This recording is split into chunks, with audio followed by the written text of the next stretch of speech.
Basketball Australia High Performance Coach Development Manager. So that's his current role, but Peter's been a WNBL assistant coach. He was the assistant coach for the 2006 Opals team that won gold at the World Champs. And in 2008 he was an assistant for the Opals again, where they won silver at the Olympics. He's been the director of coaching for New South Wales, Victoria, Northern Territory, and he's coached numerous state teams for New South Wales and Victoria, and we're incredibly lucky to have Peter here. So everyone just give Peter a great welcome.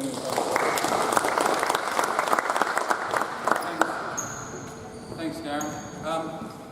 Thanks very much to PWA, Gabba, and also Darren and the West Coast Board for inviting me up here. First time I've been to Geraldton, so I'm looking forward to meeting you all and also having a look around your beautiful city. It was a beautiful drive up here. So we're going to talk today about skill development in young players, and I think more than ever, basketball is a game of high-level skill, and as coaches, it's our responsibility, our absolute responsibility to provide them with those high-level skills. If you watch professional basketball or international basketball now, the thing that is most evident, most breathtaking and brings the most joy, it's high-level skill. 15 years ago, we were enamoured by high-level athleticism. Dunks, block shots, big, powerful athletes with the ability to make wonderful plays. We still like to watch those players, but if you ask the majority of young people now who they really enjoy to watch, who brings them the most joy, it's the most skilled players. Steph Curry is probably the most popular basketball player on the planet. Can only just dunk. If we walked in here now, other than us knowing who he was, we wouldn't be that impressed by his physical attributes. We're more impressed by the joy that he plays with and the joy that he brings to the game through his high-level skill. So that's what we're going to focus on today. A couple of things when teaching skill. A lot of coaches run away from or shy away from teaching skill because they think that the kids find it boring. You want to move on to the exciting stuff. You want to move on to the sexy stuff. And it's not actually the case, because skill is the foundation of joy in young players. What does every player like to do? I was here when these guys arrived, some of them. They didn't arrive and punch out 5 defensive slides. They arrived, grabbed it and did what? They shot it. They shot threes. They shot step backs. They were finding joy in what? In skill. Alright? So don't ever think that, we need to move on. We need to do things that are more interesting for the players. Skill will be interesting. Learning is interesting. Now, where modern coaching has changed a little bit is our responsibility as coaches to make the learning environment a positive, engaging and dynamic one. Positive, engaging and dynamic. It's very hard to make a dynamic learning environment with block drills, what we call, I guess, the drills that Darren did when he was a junior at Newcastle and I did when I was a junior at Griffith. We do the same drills all the time.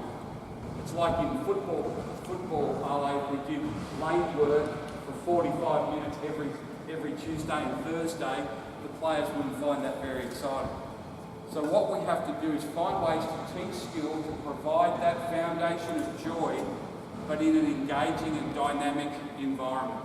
So early on, they're all going to have a basketball. Early on, we're going to move really quickly through a series of drills. Modern drills are not standalone drills. Modern drills are drill series, or we talk about with our coaches, we need to get more drill out of every drill, more practice out of every practice. So instead of doing one drill for a training block of 6 to 8 minutes, in that 6 to 8 minutes, we're going to do 4 variations of the same drill. All right, so we're progressing all the time because, as you know, and I'm sure there's some parents in the room, we're talking about attention span. Now, when you talk about attention span, you know, I'm nearly 50, people, young people, they got no attention span. It's not actually the case. They've just got a different expectation of attention span. The two words that they want to know constantly, what's next? What's next? What do we do now? What's next? Which is interesting because two of the most important words in all of basketball are those two words. What's next? I shoot it. What's next? I've got a rebound. What's next? I'm back on defensive transition. What's next? I'm closing out to the shooter. What's next? It's a what's next mentality. So if that's how the game's played, that's how we have to drill. So just give yourself some space, guys. Right? So the fantastic five of skill development. If you're a youth coach, if you've got a tick next to these 5 things, you're a good youth coach. Pivot, dribble, pass, shoot, contain your man. Pivot, pass, dribble, shoot, contain your man. And you say, oh, that's very simplistic. Well, I know good coaches that can't put a tick next to impacting positively all 5 things. LeBron James has all 5 things at a high level, best player in the world. Steph Curry, all 5 things at a high level. Right?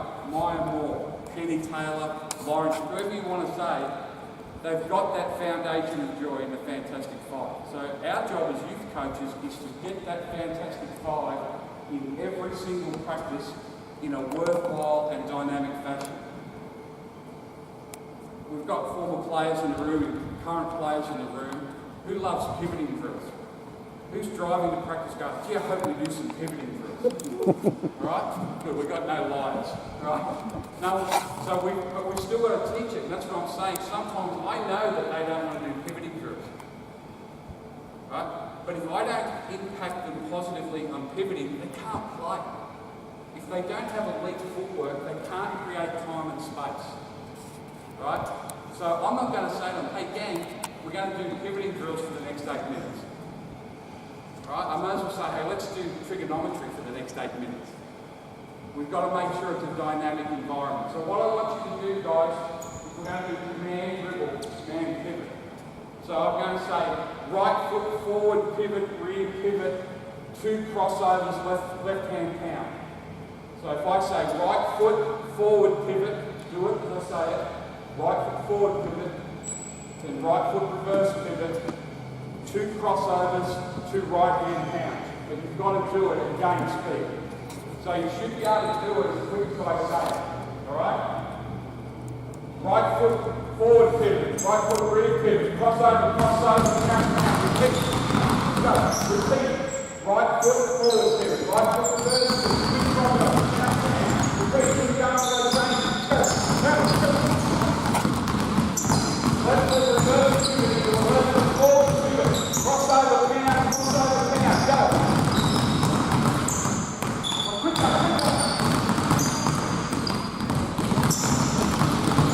Left foot reverse pivot, pound, cross, go.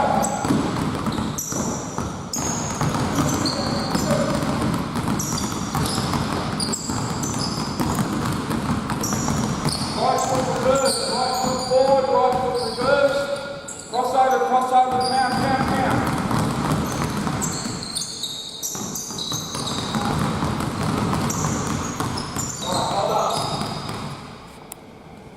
Again, not rocket science, but I see coaches so many times, and I'm sure with your rep teams here, and even with the Buccaneers, you've probably only got 2 practices a week. You might have the kids for 3 hours a week, and I've done a good week, right? You don't have time to do superfluous stuff. You don't have time to do stuff that just doesn't link to the game. I see warm-ups where people are jogging up and down, and then the old things, and their butt kicks and high knees and all that stuff. There's nothing wrong with that. But what's the idea of a warm-up? To get the blood, get the heart rate up, blood flowing, warm the core temperature of muscles, all right? Fire the neurons, stimulate, get ready for practice. Yes, that's what we want to do in the warm-up. Why can't we do that with a ball and sneakily get in some pivoting, some ball handling, but also one of the most underestimated things in the warm-up, you've got to get some neural activity too. You've got to fire up here. So I'm giving a really quick instruction. I might repeat it once. I'm not going to repeat it multiple times. Why? They're conditioned for me to repeat it 3 or 4 times. You see, early on, you see how long it took them to start doing something? Because they're waiting for me to... This is the worst question in all of coaching. All right, what I want you to do is dribble out with your left hand 2 dribbles, come to a jump stop. Do you understand? Why have I got to ask him if he understands? What's he, a fool? I've given a really basic instruction, but we do it all the time. Does everyone understand? Do you want me to go over it again? Do you want... And that's how the game works, isn't it? I get to catch it here, someone's closing, oh, hold it. No, it doesn't.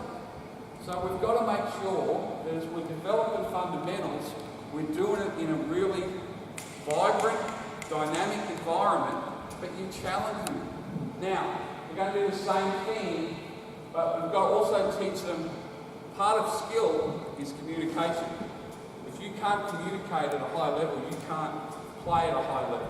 I was just at Duke University about 3 weeks ago, and the great Mike Krzyzewski said, if you are going to play with a sense of urgency, you've got to talk with a sense of urgency. I wrote it down, I thought it was tremendous. You know, we want people to play with a sense of urgency. Well, you can't do that unless you communicate with a sense of urgency. So now, you're going to talk the tasks before this. So I'm going to give you those tasks, pivots, pound dribbles, crossovers. As you do it, you're going to talk the tasks. So it's going to be pivot, pound, cross, pound, pivot. Right, you're going to talk your task. Right, so what you've got, right foot forward, pivot, you don't get a practice. Right foot forward, pivot, right foot, reverse pivot, right hand, pound, cross, left hand, pound, cross, go, talk the task, go.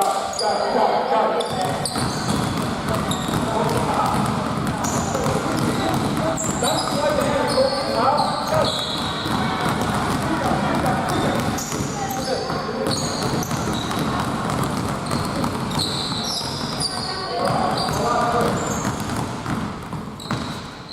What's the first thing they did when we added the communication element?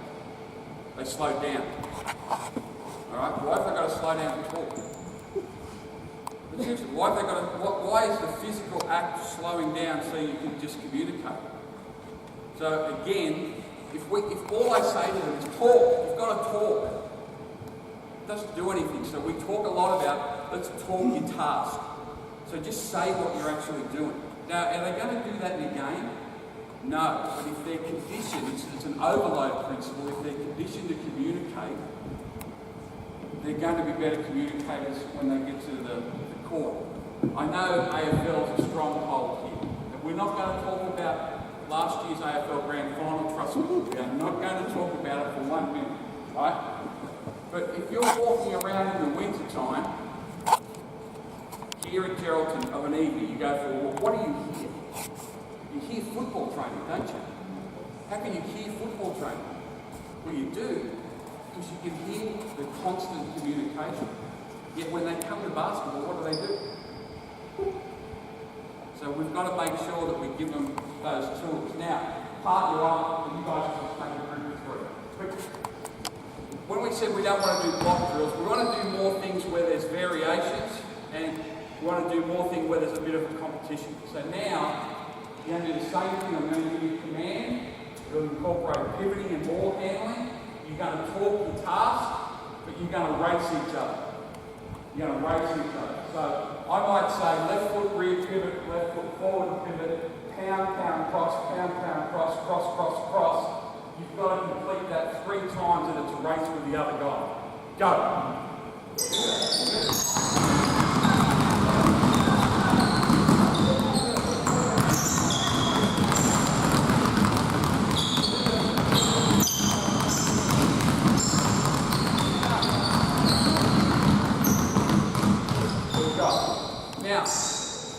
They're doing a good job.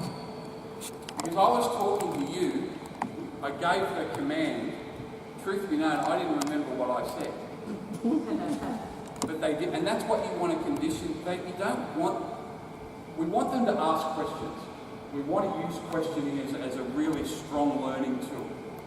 But we don't want to have them in a situation where they're so reliant on external stimulus, i.e. me telling them and repeating it and asking that god-awful question, do you understand?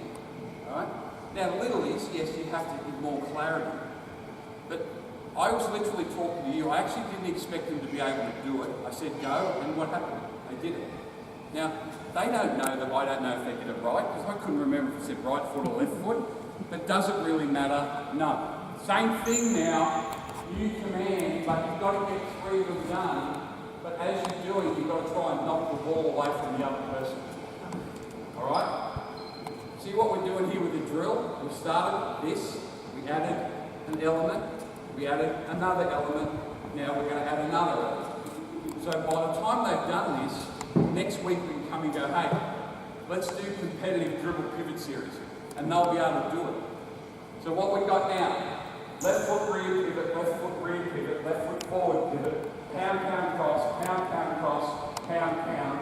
3 times, you've got to knock the ball away, go.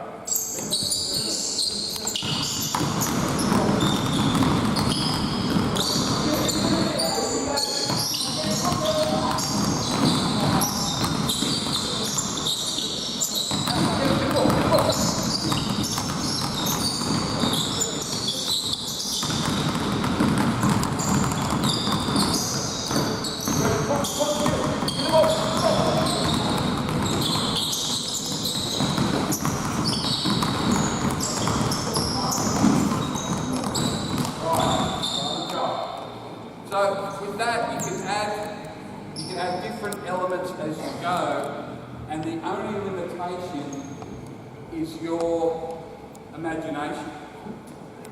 I think the best assistant coaches that you can have are the ones that ask this question consistently. Hey, you know what else we could do? Right, and they come up with, if you're an assistant coach, you're doing that, be that guy. Hey coach, you know what else we could do? So if I roll this drill out and I've got a young assistant, I want him to come over after we've done it and say, hey, we're going to do this. And of course, as a head coach, I go, yeah, well, I was going to do that. Right? Because head coaches take credit for other people's ideas. It's just how hierarchy works, isn't it? Let's go. You guys up to the wing there. Girls, they need to stay in their space on the wing, they're outside the group. Last variation on this now.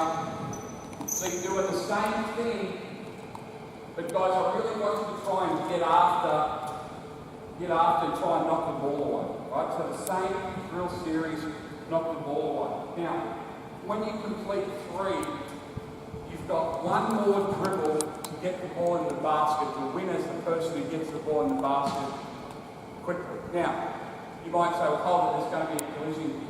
No, there's not. Because they've got peripherals. I'm not worried about, I'm not a big one on this. Hey, you guys go first, then you guys, so no one gets hurt. How about this? Don't be silly. See who else is there. You might have to jump stop, you might have to Euro step, because now we're adding a creative element to it as well. You need an element of mess, and you need an element of creativity. So I'm not worried if all 5 of them go to the basket at the same time. Alright? Because I know that they've got peripheral vision, I know they're good athletes, and I know that they can use a variety of different things to score. So what we got? Left foot rear pivot, left foot rear pivot, right foot forward pivot, pound, pound, cross, pound, pound, cross, 3 times and you get the ball to the basket. Go! 40 pass, 40 pass.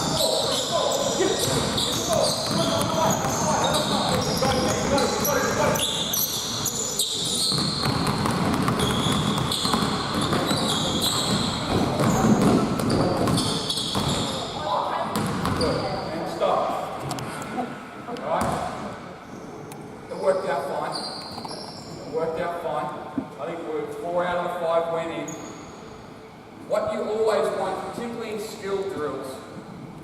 is either one or a combination of TST. Time, score, or target. Time, score, or target. So we're going to do this for however long, 15 seconds. Alright? First person to create 3. Right? Score. Target, okay, is now you've got to get 6 done before you get to a score. Time, score, or target. That's a great way to make skill drills a bit more interesting. If we'd have just done, we've been doing now pivoting and dribbling for about 10 minutes, they'd be in a coma of boredom. If we just said that's what we're going to do. If you add the element, all right? Now, you guys just show this one real quick. So face each other, straddle this 3-point. So what you've got, you're going to start the ball in your right hand. You're going to go pound, pound, cross, pound, pound, cross. Right? Inside foot forward pivot, crossover, step into a pull-up jump shot. Pound, pound, cross, pound, pound, cross, inside foot forward pivot into a pull-up jump shot. Ready, go!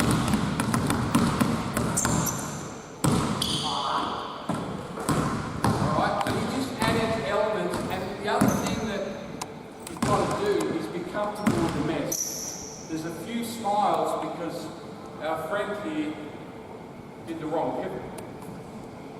He did the wrong pivot, right? What do I care?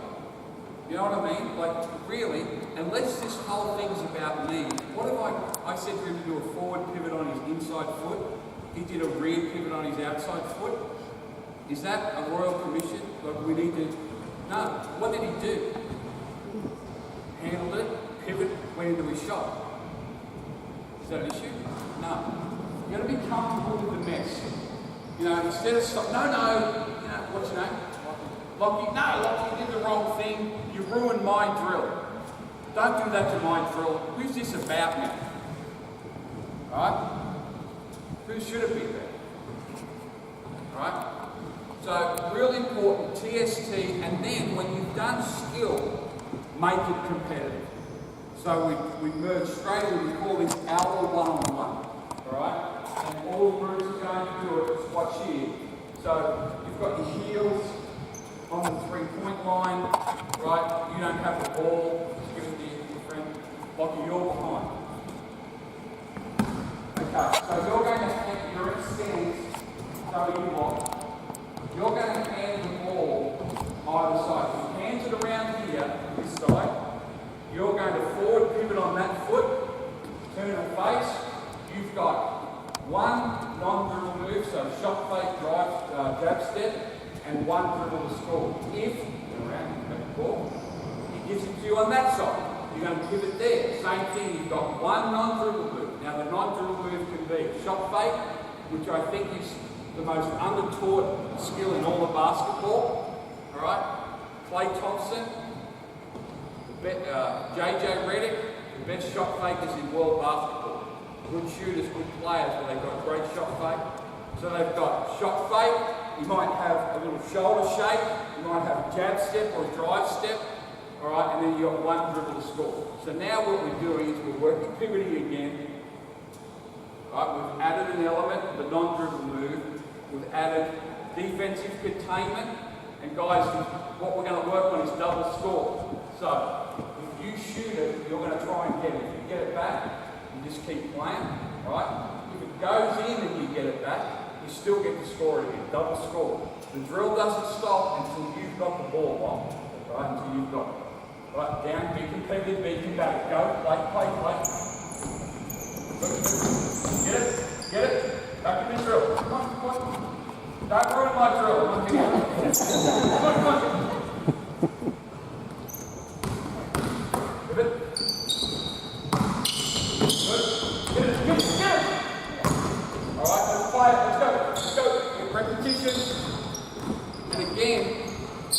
I've got under 12, I would make sure they go one side at a time. But old kids, I've got to learn to play in mess. They will not run into each other. I won't see it because I'll keep looking at you. But they won't run into each other.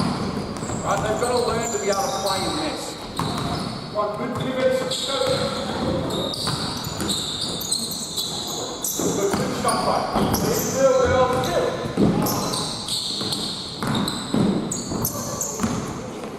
Good pivots. Get it, get the ball, get it.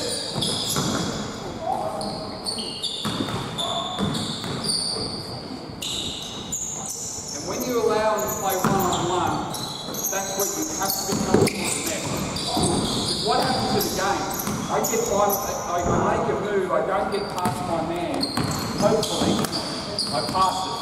They've got no one to pass it to. So you've got to be a little bit comfortable in allowing them to be creative, maybe do moves they wouldn't do in a game. One thing, hold the ball for a minute, hold the ball. One thing about modern players and kids in general is they're conservative by nature. They're far more conservative than I was when I was their age. And you might go, oh, no, they are. They're compliant, they're pleasers. So one of the hardest things to do is to get them to be creative and stretch their skills. Right? Because what level of sport do they play? Everything's organised. They're in programs. They play local comp. They play for a club. They play in a competition. If they play another sport, guess what? They play for a coach. They play in a competition. They don't play much random play. They don't do much unorganised, unstructured sport. Where do you learn creativity? In the unstructured environment. Cyril Geraldton grew up playing football in the Tiwi Islands. Who likes watching Cyril Geraldton? Like, it's just breathtaking because he can do stuff that kids that grew up being in this perfect under 12, under 13, under 14, under 15 structured environment wouldn't dream of doing. Yet, who do we want to watch? Those guys. So you've got to allow them to be creative. And again, be comfortable with the mess. You know, I'm not saying that you allow them to travel, you've got to be a ruthless dictator on footwork, but allow them to find their way.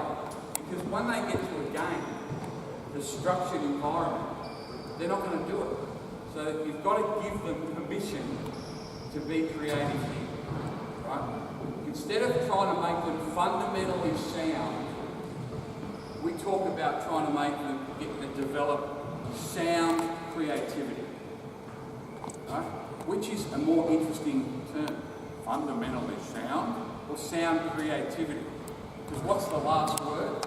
It's about them. You talk to them about fundamentals, who do they think that's about?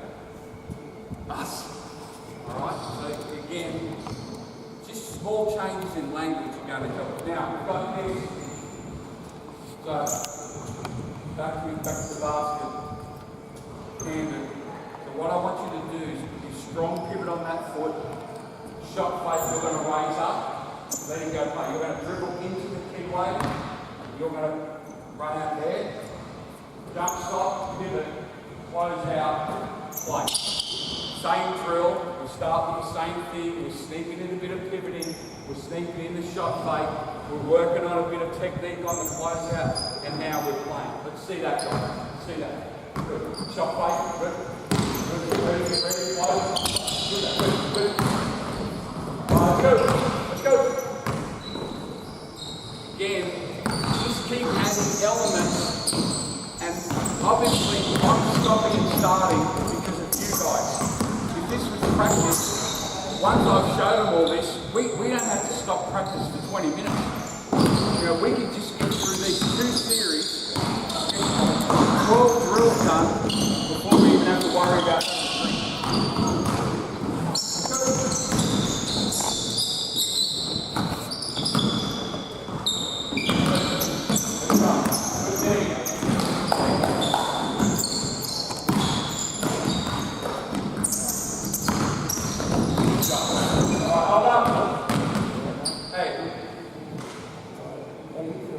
there's always that one guy, isn't it? There's always that one guy.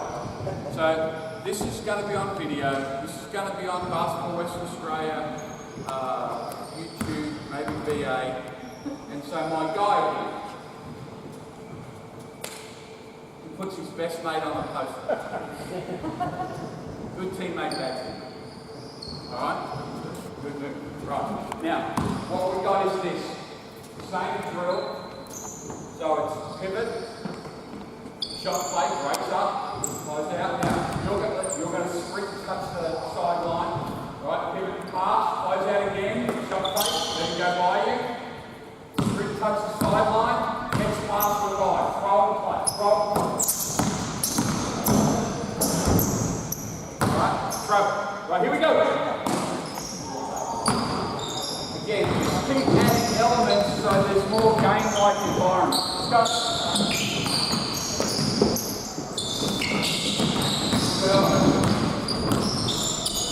Here we go.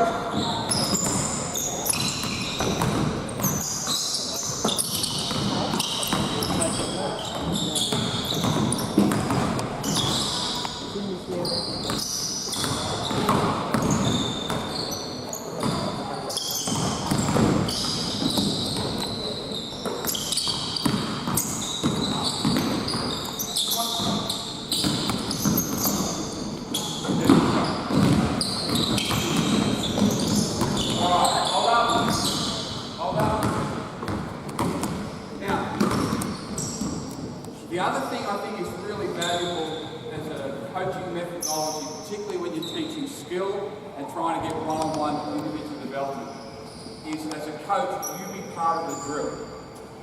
Alright? I'm always amazed with coaches in practice that stand on the sideline, that are over here. In a game, that's where you need to stand for obvious reasons. But if you're there, you can't see what they see, right? And it's very hard for you to impact things. So if this was a practice session, I can make sure that I stand where I can see what they're looking at, I can see what they see, and I can do what we call flight path coaching. Right now, we're stopping and starting everything because this is about you, it's not about them. Tomorrow morning, we're going to do this series with just the players. It's a player session. And we won't stop at anything like this. But be part of it, be close. And when I say flight path coaching, well, I can say, hey Josh, on that, stay down and close it. And then I'm going to go and coach over here. And then I'm going to go that end. I'm going to keep being on the fly, and instead of continually stopping, I'm going to make sure that I get across their individual flight path. It's a great thing for you as a coach. On your practice plan, so I have my practice plan here. I've got all their names up the top of my practice plan usually. And I make sure every time that I say their name, so every time I give Josh some specific instruction, hey Josh, do this, I just put a little mark there next to it. And at the end of practice I'll look. Now I want to know if I've coached him too much. You know, because kids will think, why is he always coaching me? Why is he always singling me out? I'm thinking I'm doing a great job, but he's thinking, why is he always on me? But I also want to check that I've made sure that I have said the name of every player on that court multiple times.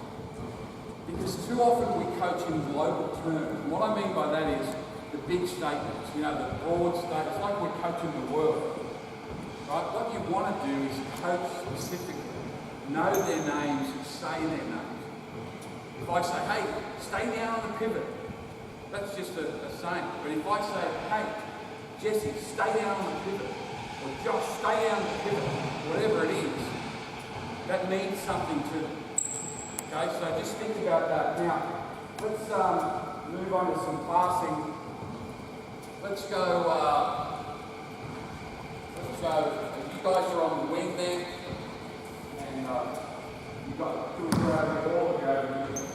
Keep the ball, just use the 6. Now, that's a big thing now. So, you know, girls use 6, boys use 7. You know, especially in a regional centre, you might not have the opportunity to go girls session, boys session, right? Obviously, when they're doing specific skill like shooting, get them to use the appropriate ball. But when we're talking about conceptual skill development like we are now, don't worry about this size. If the boys use a 6 every now and then, you know, it's fine. It's not going to rule them. It just isn't. That's a myth. All right. So what we got is this. You want to be in your scene here, Back yourself some space. Your guardian. What's your name? Daisy? Kate. Alright. So what we've got is this. You're going to get open. You're in the lane denial here. You're going to allow him to catch it. Make it tough, but allow him to catch it. On the catch, I don't care what pivot you do. I'd prefer inside foot, but again, I'm comfortable as long as there's a pivot that precedes it. Then you're going to shot fake. Daisy, what you're going to do is just a little influence cut. Come here. You're going to make it tough. Right, go back. Right, get it. Shot, pivot, shot fake. Again. Go. Go, go, go. Go. Shot fake, go. Okay.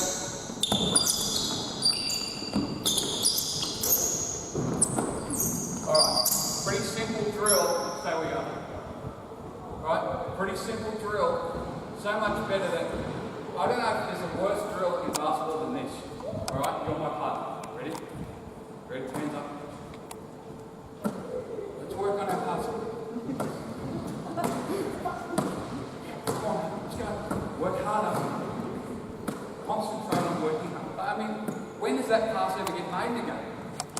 Now again, little kids get important platform skill. But if you do that, one, they're bored, two, it's useless, isn't it? So just by adding this, now, Kaylee has to make, against a good athlete, she has to make creative passes, so outside hand. He's got to lead with the outside hand. In the first 5 passes, there was 2 fumbles. So 40% of the passes, there was 2 fumbles. Because when you teach passing, what have you also got to teach? Catching. Well, is this teaching catching? Yeah. Got it? That doesn't happen in a game. Alright? So we've got this drill. Now, what do you want to do? Look at your spacing. Spacing, hold his hand. Because catching and passing is about spatial awareness too. So you want to make sure, mate, that you've always got spacing to reason. Same with you, don't creep. Alright? Now, D, again, don't steal it, but make it tough. Start ball, pallet. Good lead. Let's go. Come on, good. Pivot shot, mate. Pivot shot, mate. Good. Good, good, good, good. Good shot. Pivot shot, mate. Keep going. When I say go, you play 2 on 2. Go!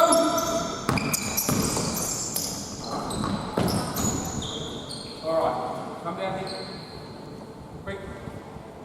Alright, rotate in. Someone will have to stay. Quick, come on. And one more. Alright, now, what's going to happen is same drill, you're going to make sure you maintain space. Pass up, make sure you're passing to the advantage of the receiver. Receiver, make sure you've got a target hand. On every catch, precede your next movement with a pivot. It has to be a shot fake, right? If I say lunge at any stage, so if you've got the ball and I say lunge, you're going to lunge and try and take that away. You're going to back cut. You've got to try and get in the ball. If you can't, it's 2 on 2 line. You understand what I'm saying? So it's the same drill. If I say lunge, you put yourself momentarily out of play. You back cut, you go to the middle pass. Or if I say play at any stage, you're playing 2 on 2. Go.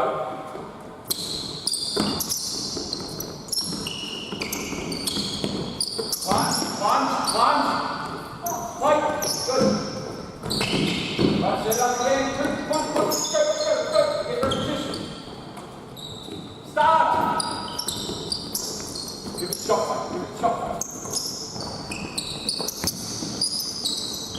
Lunge. Good. So you can get whatever you want out of this. Get them to do it a lot of repetitions. You should be able to get 50 or 60 passes completed in this drill in about 6 minutes and still get some value about what you're doing, right? So are we working on passing? Yes. Is it more realistic? Yes. But a pass is no good unless the person can catch it, and a catch is no good unless the person can pivot, and a pivot's no good unless they can do a non-dribble move, and a non-dribble move, so everything links. This is how we build basketball plays. It's just layer, layer, layer, layer. So we work in skill.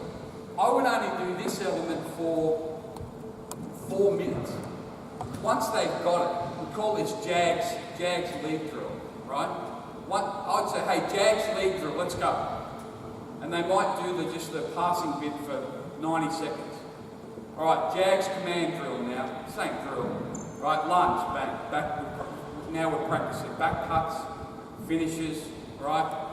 Jags live drill, so they make some play. It's 2 on 2. Right, Jags advantage drill now. Jump in the corner, Dave. All right, right in the corner, quarter of each corner. What we got now is basketball's a game of advantage, disadvantage. People think it's a game of 5 on 5. Well, it is. For about 2 seconds at the start of every game, it's 5 on 5 around that circle. And then other than that, it's just a series of 2 on 1s, 3 on 2s, 4 on 3. What? And you think, well, no, it's not. Yes, it is. As soon as I beat my man, what is it? It's 5 on 4. It's a series of advantage and disadvantage. That's how you score. That's why our game is so much better than soccer. If soccer took out the, I hope I'm offended. If soccer took out the offside rule, really cool game. Right? But you can't get any advantage because there's a person there with a flag saying, no, you can't go there. So you can't create enough 2 on 1s. Our game, 2 on 1s all over the place. So what we've got is this. So we've got Jags drill here, and you're just going through. Now when I say live, you've got to penetrate. Whoever's got to penetrate, you've got to stay outside the 3-point line, right? Receive the ball. So I say live, you penetrate, you feel behind. Now, once you've got it, it's 5, 3 on 2. So right now, Haley, you've got to make this. Dave, if you can shoot it, you put that thing in the sky, you're closing out, you've got to try and box out 2 or 5 them, and so we're playing 3 on 2. If she does a great closeout, what would you do? Penetrate, right? Now, you've got this, stay there. Right, now you've got 3 on 2, so you should score. So make that pass, close out, make that pass, knock it down. Alright, so now we're still working skill. We've got all the footwork, we've got passing, we've got the shot fakes. Now we've got more game-like scenarios. Alright? Because again, if we just did this passing drill for 6 minutes, they'd be in a coma. So we've got to make sure that we move on. We understand what we're going to do? See, hold it. Is that a stupid question? Stupid question? Oh, my video saying. No. Tell them, get them to do it. You don't need that affirmation. Alright? Play!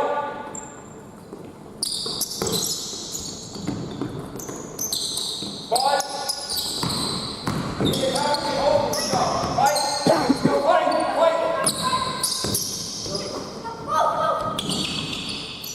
Right, get shots through. Let's go. Now hold up. Read through that pass. Good penetration. Smart. See what he did? You tried to ruin my drill.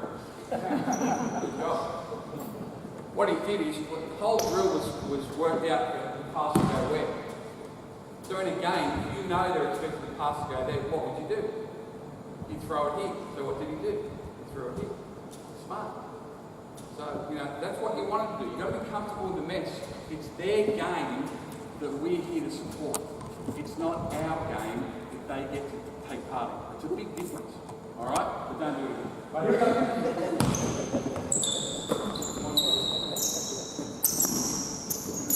Five.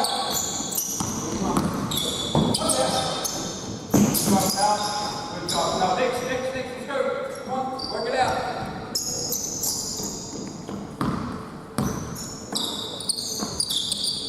Right.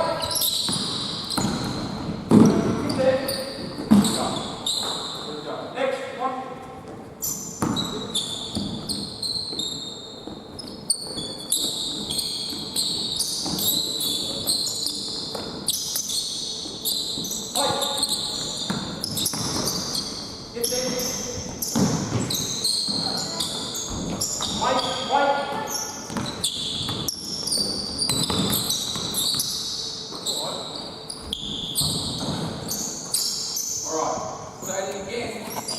once they get going, let them play, let them explore. Right? We've got any educators in the room? Any teachers? Yep. Experiential learning, is that a key part of learning? What do we have them do? We have them learn by doing. You know, from a very young age. My wife was a kindergarten teacher. From a very young age, they give them things and get them to do it. So why in this situation are we scripting every single thing that they do? So, you know, sometimes the drill will look a bit ugly. Sometimes it won't be exactly what you want. And sometimes you'll say, oh, I didn't think this was going to go that way. That's where you've got to put your ego aside. Because again, this is their game. That we are there to support and guide. It's not our game that we every now and then allow them to take part in. So don't worry about the aesthetics of it, alright? Or the optics of it. I heard that today. I don't like the optics of that. Don't worry about the optics of it. As long as there's worthwhile thought process and decision making, we'll go from there. Alright, let's real quick. Same alignment, and then another third defender on the B of the Buccaneers. Quick, come on. And this is the stuff I'm talking about. I didn't plan to get to this level, but they're doing a good job and amazingly I'm ahead of time. So we said it's a game of advantage, disadvantage, but how long is it going to be a game of 3-on-2? Not long. It's probably going to be 3-on-2 for 2 seconds at most, right? Because then the person who's being beaten is going to recover, and now it's 3-on-3 again. So when you're teaching skill and then you're blending it into advantage, disadvantage, don't leave it always disadvantage. And what I mean by that is the game is continually changing. So I beat my man, it's 5-on-4. Someone rotates, I kick it, it might be 3-on-2 on that side of the floor, but it's only going to be that for 2 seconds while my man gets back into play. So what we're going to do now, same thing, we're going to get our repetition, our rehearsal. You see as we've added elements, what's happened to the pivoting? Become non-existent, right? So you've got to make sure that we still pass outside hand to the advantage of the receiver. You've got to precede your next move with a pivot. You've got to precede your next move with a shot fake. And now we're doing the next thing. When I say play, you're penetrating, trying to find the open player. When the penetrating player gets to the yellow, you can close out, but not before. Alright? Got it? You understand? Yes. Just go. Right? Play.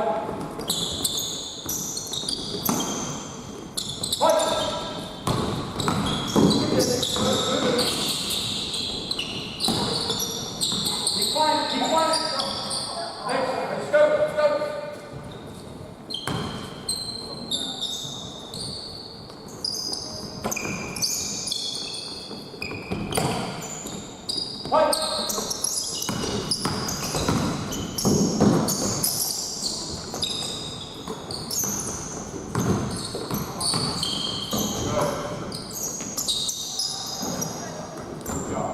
See, this is what you like. You've got to celebrate the small wins, the small successes.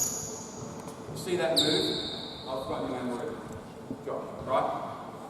So we ran the drill, and it got to Josh, and there was not a lot happening. So what you do? A little in and out, bang. Right, a little bit of creativity, sound creativity. What did it lead to? Wide open shot. Right? So we've got to acknowledge that. Now, in practice, we wouldn't acknowledge it for this long. I'm making a point to you. But you can't want something, expect something, and never provide acknowledgement or affirmation when it happens. Right? So you've got to figure out what you value as a coach. I value creativity. I value someone who can create a play for themselves or someone else through skill. So when I see it, I'm going to acknowledge it. The players will soon figure out, coach likes that. What do we say about kids?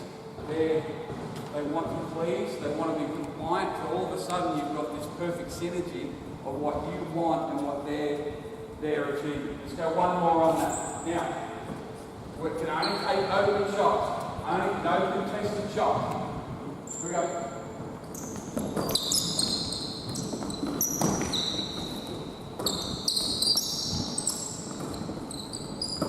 Hey! Good.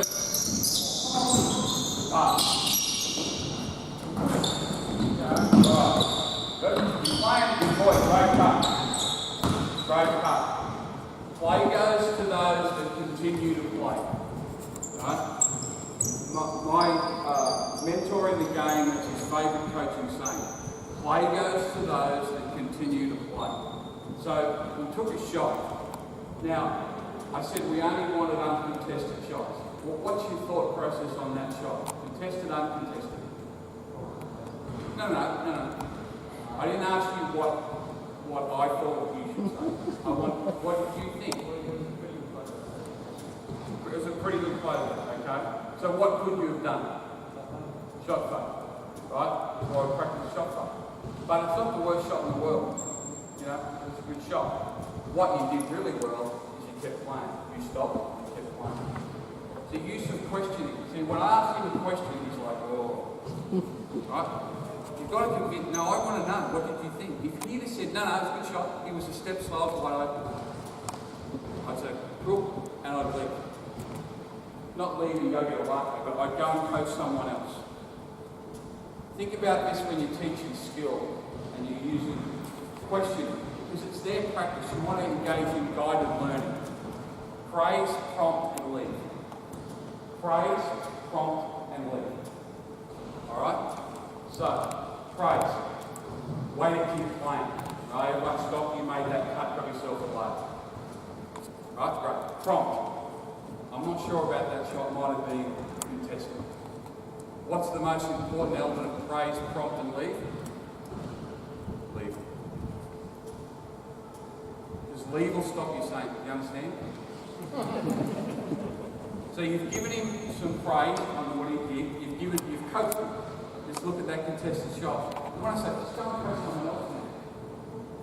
Praise, prompt, and leave. And that's that flight path coaching, what it allows you to do, right, is to be really efficient in your teaching and your communication. Let's go one more time. Now, sorry, my bad. Alright? I want you to start on the end of the vision.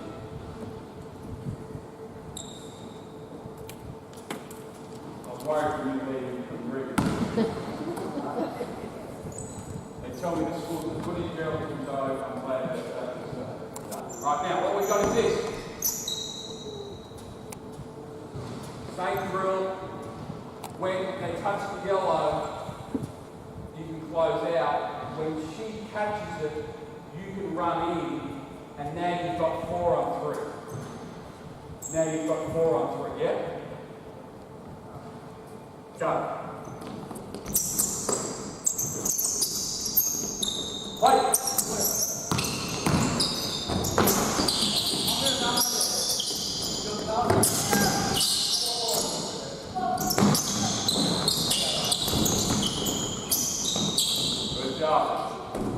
Alright, really good job, guys. Just go and get yourself a quick drink quietly while we just talk to the coaches for a sec before we move on to the next thing.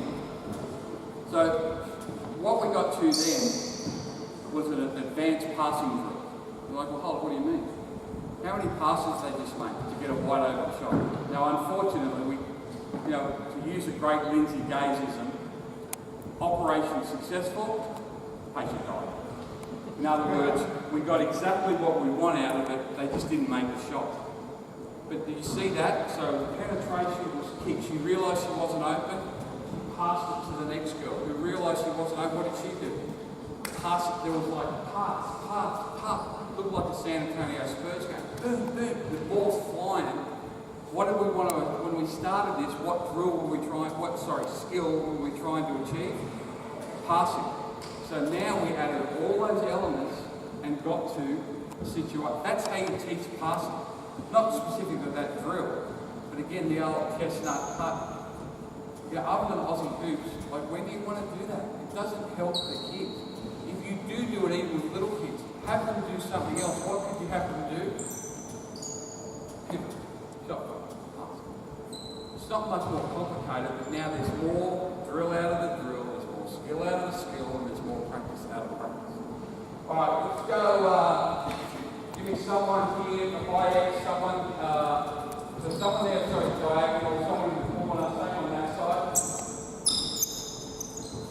corner meets corner. Come on. Move around. Okay. All right. Ball's here. You're here, Josh. And David, you're here. Quick one. All right. So what we've got, we would have seen a variation of this. Commonly we call it the Spurs drill because so many of the really worthwhile, skilled, unselfish concepts, beautiful basketball concepts that we talk about in Australian basketball are from the San Antonio Spurs through the link with Brett Brown and obviously Paddy Mills and just the way that they play. So what we're going to do is this. You're going to penetrate. Right? Now, you're going to kick. So as you penetrate, you're going to deny here. So who are you going to pass to? No, you've got to control. Sorry. Alright. So what would happen in the game, you would close out, once you go back, hit the extra player, you have to penetrate. No, you have to penetrate, same thing. You're going to take one of the passes away. So who are you going to pass to? You're going to close out, pass, you're going to penetrate. Right, one of the passes away, throw the extra, go. Good. Go back there, pass. Good, go. Good. No, so make the extra pass. Now, well done. Usually, I've got practice, I wouldn't stop him there. Because yes, we talk about this being split kick extra, so it's a concept in moving the basketball. In other words, when the first pass comes out, you've probably got a reasonable shot. If you throw that extra pass, it's probably a great shot. But sometimes in a game, people don't follow the rules. They do something because they're creative.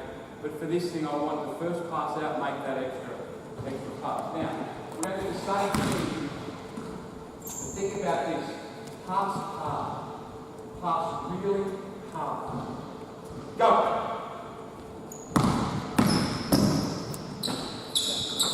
Defense goes good. Pass hard.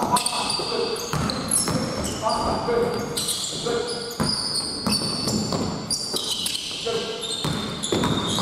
Good job. Stop. Real simple instruction, wasn't it? Pass hard. I didn't ask them if they understood. I didn't then define what pass hard meant. Simple instruction. How much better was the drill? And again, you wouldn't do it for very long, but just the fact that they were thinking about passing, the ball was really singing, wasn't it? It was really bang. And the quality of the passes improved.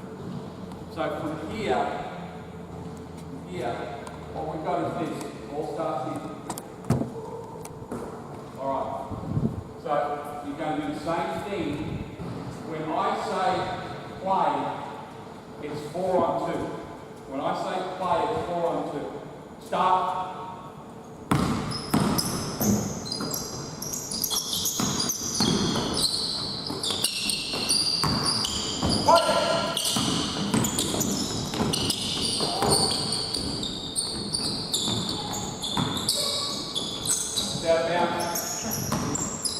Again, operation successful, make it goal. But you see, so 4 on 2, we just added an element, you see what they did? Perfect wide open shot. The only thing it didn't go in. Guess what? The best shooters in the world miss half their shots. So I'm going to celebrate that because the play was excellent, wasn't it?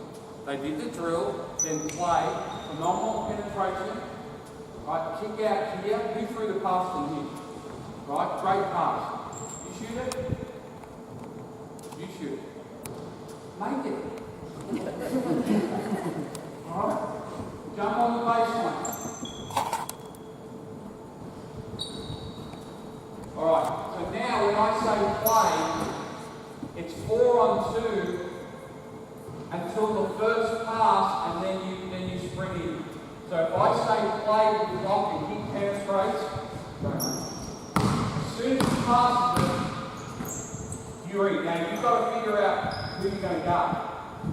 So are you going to run in and guard my man, or are you going to guard the shooter there? What are you going to do? What are you going to do?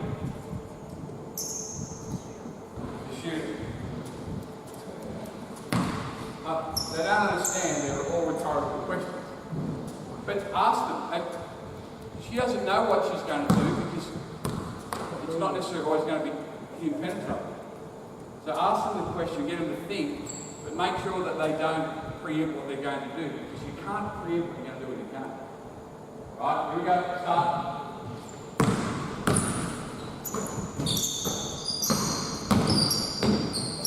Wait! Good. Hold. Get there. Good go. And again, let's go. Work it out. Right, make sure you're playing different spots. Different people in different spots. Quick, quick, quick. Start.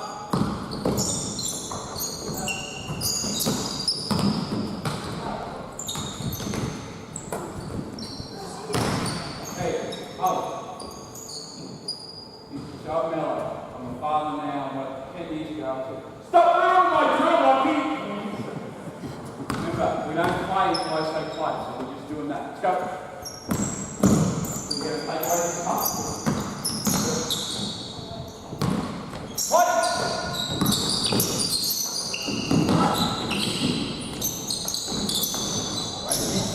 Good. Alright, now, remember, we're going to remember my little cue for communication. The first drill we did, 3 words. Right? TYT. Talk your task. Why do we need to do that?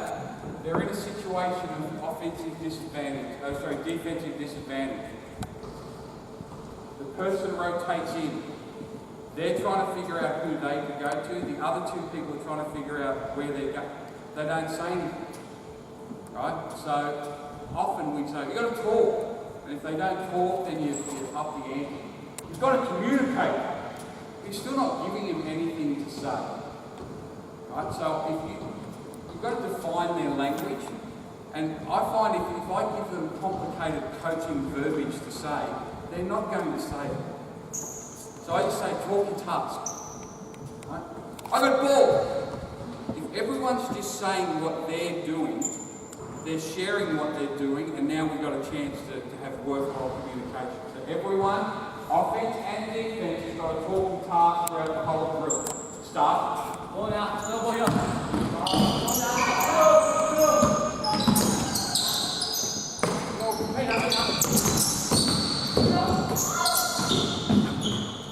That's fine.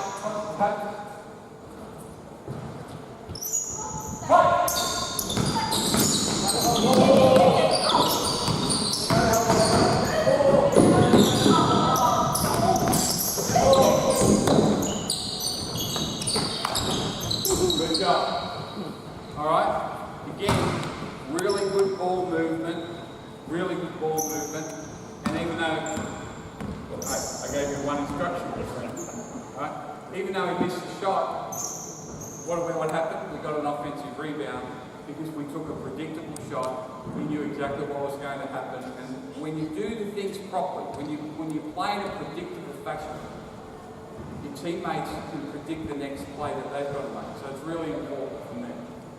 All right. So how does it go in this on talking our task? Wasn't very good. But how can we improve it, Caleb? Actually do it. Alright. I like it. Does that really help us though? Right? So, what's some action words that we can share with each other to help us talk our task? Who can help? Ball. Yeah? Help. So there's 2. Gap. So you've got, I don't care what they say. I really don't. I mean, I don't want to talk about Disneyland. But as long as they're saying something that shares what they're doing, helps their teammate, it's valuable communication. Right? So I think the drill's really good. If we add that ability to talk our task, now we've got a chance for something pretty special. Like, I'm on up.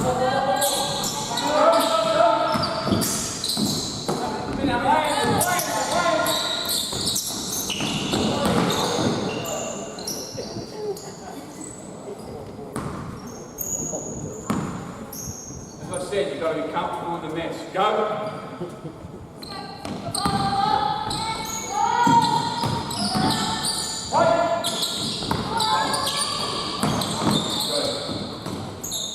Alright, you see there, how's the quality of the passing?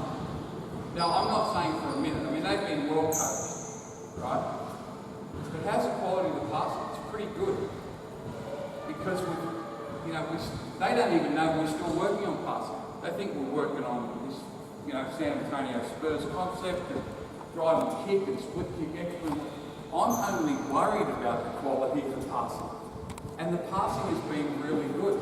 So then you've got a chance for them to grow from there. So again, when you think skill, don't think block drills. Don't think border.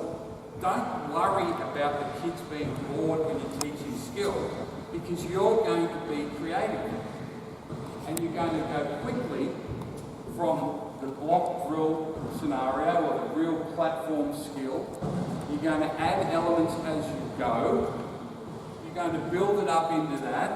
You're going to reference one of the best basketball clubs in the world. And all of a sudden, it's a bit of marketing.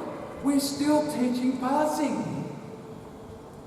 But now they're playing and they're getting a bird and they're getting a worker, and now we can add other elements as the communication, the spacing. Haley made a great play.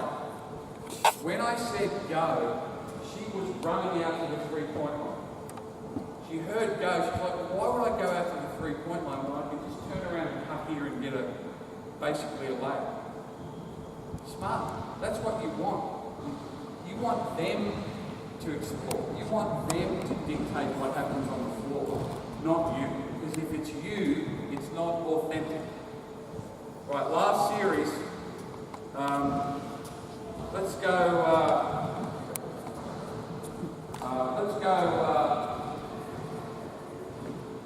group up here with the ball. Quick. There's no one over there. A couple of people out of bounds near the S, a couple of people out of bounds near the B. Quick. Alright? Yeah, type there, going on. So what's going to happen is you're going to dribble hard into the middle of the floor, cross over between your legs, get to this spot. As that happens, you're going to run into the charge circle and look for the ball. I'm going to square my shoulders. If I square my shoulders, you're going to come to the low post. I'm going to throw it in. You're going to shoot a jump hook to the middle. On that side, it's the same thing. You're going to shoot a jump hook to the baseline. Alright? Go back. So we're going to do everything at speed. Go!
now. Same thing. Stay outside the three. Kick it back out to the shooter. Shooter, shot fake, drive opposite to where you were. So if I get it here, you're in the post. Quick. Alright, so I relocate low. Throw it out. I'm going to shot fake, drive middle. As I drive middle, you're going to drop to that slot. I'm going to throw the hook pass. You're going to shoot it. Alright, you want high, you pass. Go back quick. If I'm high, I'm going to drive middle. Alright, and you can do one or two things. You can stretch it, and I can make that pass there, or you can just drop to the basket. I got that. The high wall, we want it at speed, we want to make sure that we've got good speed. Alright? If I drive baseline, drive baseline, walk out behind me. I get in the lane, shot fake, you knock that down. Every movement's got to be deliberate, everything's got to include pivoting, shot fake, good passes, good footwork, go.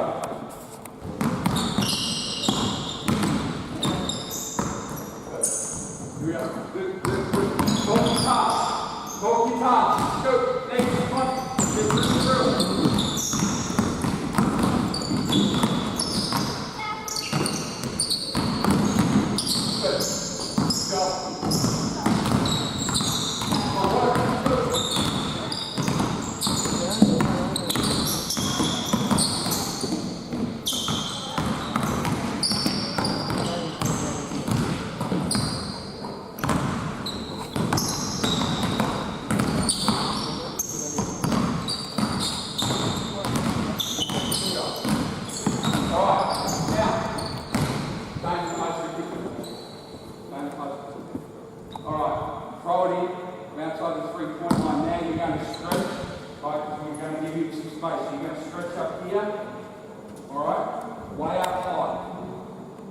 You're going to pivot, shot fake, throw it back to him.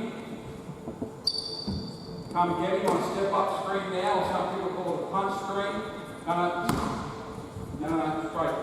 Yeah, right that. You can play either side of it, okay, and you've got shot or roll. Alright, let's go both sides of speed. Let's go, come on. Quick.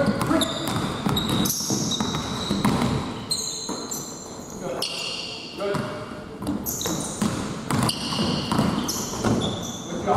Have more space. Get up to the decals. Get right up to the decals, guys. Good. Right up to the decal. Good.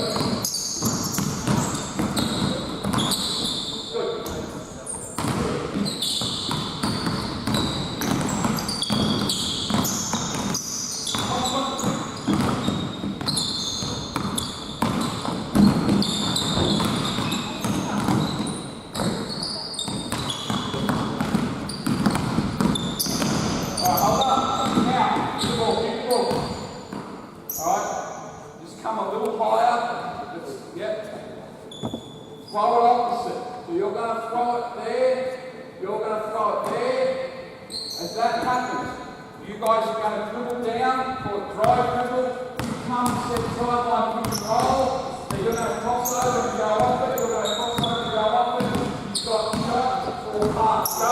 Quick, come on, we're going to get through 3 more. Let's go.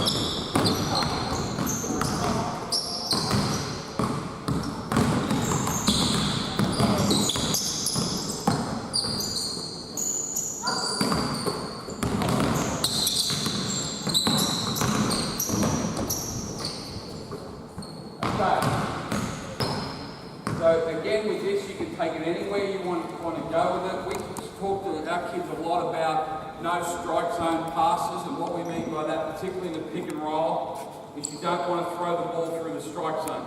Why? That's where people's hands live. So, you know, if a big roll to the basket, you either throw it up where they live, or you throw it down underneath the...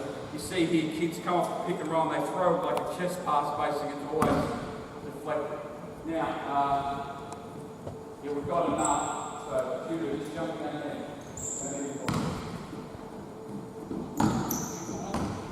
You're on the beat. You're on the beat. Again, last one real quick and then we'll wrap it up. Anything you do, you're going to add elements, and you've got to add elements of game-like scenarios. So there's a whole series, and I'll send through, I think I already sent videos of this series to you, have I made?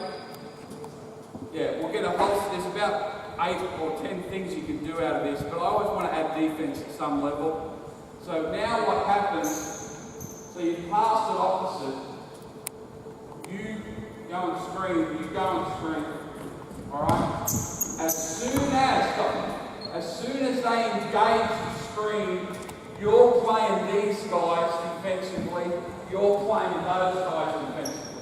Now, one person can't guard 2 people, can they? Sure. Well, if there's a poor decision or a poor skill, they can. Right? So what we want is we want to add a more game-like component to the pick and roll, but still give them the opportunity for success. Because one of the key tenements of learning is success. So it's 2-on-1, they should have a level of success, but now they've just got to be a little bit more cognizant.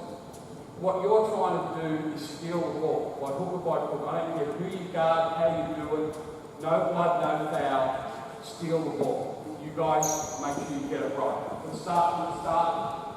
So you guys know when you're coming in, as soon as they engage, you pick it right. Wait. Good. Go. Good. Right, set up again, get organised, quick. That wasn't bad.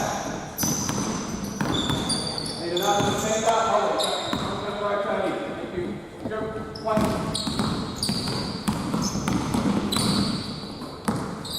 Last time, set it. Fine. Go. Yeah, play. Good ball play. Good. Alright, hold up. So just come over here for a second. Hold the ball. I'm mindful of your time, but also these guys' time with homework and different other stuff. We'll send you video of all these drills functioning as well as the notes. I'll try to explain them best I can on here. One thing that we haven't touched on is shooting, like specifically, which is, obviously a whole clinic in itself. One of the big things that we're encouraging our players to do and to have is a shooting plan. We ask them, what's your shooting plan? And they say, I plan to make every shot I take. Good plan, but not realistic. So what we mean by shooting plan, are they aware of what they're going to do with their feet? What's a natural movement with their footwork? What's a natural movement with their stance? Like a lot of great shooters, rather than be square like that, or even a lot of great shooters are what we call 11 o'clock. Right? So the basket's there. See, my feet are pointed to 11 o'clock? Because I find that more comfortable to be able to get into that. Alright? Some will have 1-4 and a bit skewed. So while we want to make sure that we teach them the fundamentals of shooting, it's got to be their shooting plan, not your shooting plan. Right? Because this is sound. If I'm an 11 o'clock shooter and I get to that, that's still sound. There's nothing wrong with that. So I don't want to be arrogant as a coach and say, no, you have to have your feet pointed 12. That might not be comfortable for them. That might not be a natural body movement for them. So get them to think about it. What's comfortable? We had a big conversation during the week back at the Centre of Excellence about should you dip the ball. You know, on the catch, you see people that catch it and they just dip it slightly before they go into the shot. Some coaches say, no, don't dip it, it makes your shot too slow, it adds a movement. And there's nothing wrong with that. Me, I'm like, no, it adds a naturalness to my shot. It adds that natural flow into my shot. So I want players to dip it. But again, who's the most important person? The athlete. What are you comfortable with? Because catching it and going straight into your shot is fundamentally sound. Catching it and have a small roll or small dip is fundamentally sound. Who am I to say your body must act this way? So rather than give them the tenets of how they should shoot it. And obviously we talk about, you know, balance, footwork, making sure our legs are part of the shot, how we grip the ball. Same with get your elbow underneath the ball. For years we spoke about get your elbow underneath the ball. Well, you know, do that, that's really uncomfortable. If I start my shot with my elbow, look, I've got all the tension through here. I talk about go from a V to an I. So as I catch it, see, I've got an upside down, but that's comfortable for me. Now as I go into my shot, everything should come up in alignment. Right, so V to an I. But that's me. But what I do now more than ever is ask them what's comfortable for them. Then when you've got that information, you can be a better practitioner. Because you can help the individual rather than be coaching out of some textbook that said they must do this. The only way that can ever work is if you coach robots. And I wouldn't imagine that much is much fun or that realistic. You coach human beings, so talk to them about their shooting plan, what's comfortable for them, what's a natural movement, and you'd be surprised. And I have a 7-year-old son who loves all sport. I'm really cognizant of being a coach. I don't coach him. I don't talk to him. You know, he plays basketball, he shoots around. I used to let him shoot. I never said anything about grip, elbow. Right? But I learned from him what's natural for him. He's found a way with he's only a tiny little bloke. He's found a way to get the ball to the basket. So for the next 4 years, I'm just going to let him do that. And then if there's something really obvious that's technically bad, then we'll address it. But right now, it's his shooting plan, not my shooting plan. So sorry we didn't get to specifically more about shooting. We'll get you some resources on that. Guys, really appreciate it. But before I wrap up, being a clinic demonstrator is not much fun because, you know, this is about you. It's not about them. In the morning, it'll be all about them. We're going to work out them in the morning. Right? I thought these guys were good. They had some personality, which is great. Right? They had some fun with it, but they listened. And what we're able to do is show you the drills functionally, which is so important. So can we thank these guys for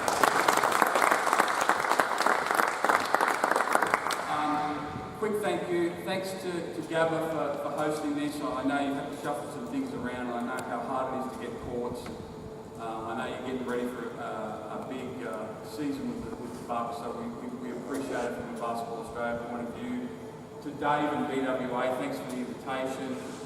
Darren and the great work he does with the Midwest Academy of Sport.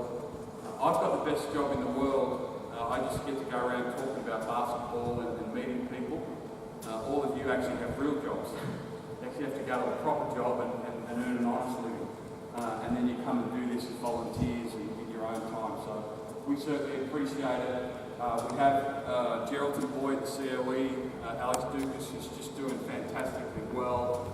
He's just been named in the Australian Under-19 squad. It's a really good chance to go to a Junior World Championship, which would be really cool for a young man from this region to do that. And you should feel part of that. You know, it takes a village to raise a child, and you're certainly part of that village. So, thanks very much.